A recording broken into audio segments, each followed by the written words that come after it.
વાવ અને થરાદ પંથકમાં આજે સામાજિક એકતાના દ્રશ્યો જોવા મળ્યા હતા।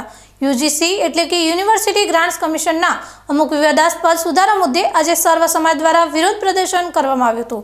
ખાસ કરીને સામાન્ય વર્ગના વિદ્યાર્થીઓના ભવિષ્ય અને કાયદાકીય સુરક્ષાને ધ્યાને રાખીને આજે કલેક્ટરને આવેદનપત્ર પાઠવવામાં આવ્યો હતો। વાવ અને થરાદમાં આજે વહેલી સવારથી જ દરબાર, બ્રાહ્મણ અને રાજપૂત સમાજના લોકો મોટી સંખ્યામાં એકઠા થયા હતા। એક વિશાળ જનમેદની રેલી સ્વરૂપે સૂત્રોચ્ચાર કરતી કલેક્ટર કચેરીએ પહોંચી હતી।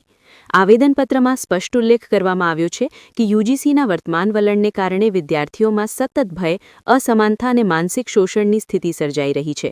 સમાજના અગ્રણીઓનું કહેવું છે કે કાયદાકીય જોગવાઈઓ એવી હોવી જોઈએ જે તમામ વિદ્યાર્થીઓને સમાન ન્યાય અને સુરક્ષા આપે।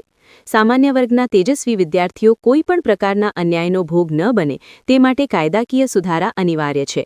આ આવેદનપત્ર દ્વારા સ્થાનિક આગેવાનોએ સરકાર સુધી પોતાનો સંદેશ પહોંચાડવાનો પ્રયત્ન કર્યો છે। માટે સરકારે જે કાળો કાયદો લાવ્યો છે તે કાયદો ખરેખર તો શિક્ષણ માટે તો સમાન જ હતો, હક હોવો જોઈએ। રાજકીય બીજા હકો તો મેં ખૂબ ગુમાવ્યું છે, તેમ છતાં જો આ શિક્ષણ માટે જો સરકાર આ માટે કંઈ નહીં વિચારે તો અમે 10 દિવસની અંદર સરકાર નહીં વિચારે તો ઉગ્ર આંદોલન કરીશું। અને આ આંદોલનની ચિંગારી અહીંથી ચાલુ થયેલી ચિંગારી ગાંધીનગર અને દિલ્હી સુધી જશે। એના કોઈ પણ પરિણામો આવશે તો સરકાર અને સત્તાધારી પક્ષની જવાબદારી રહેશે। અસ્તુ ભારત માતા કી।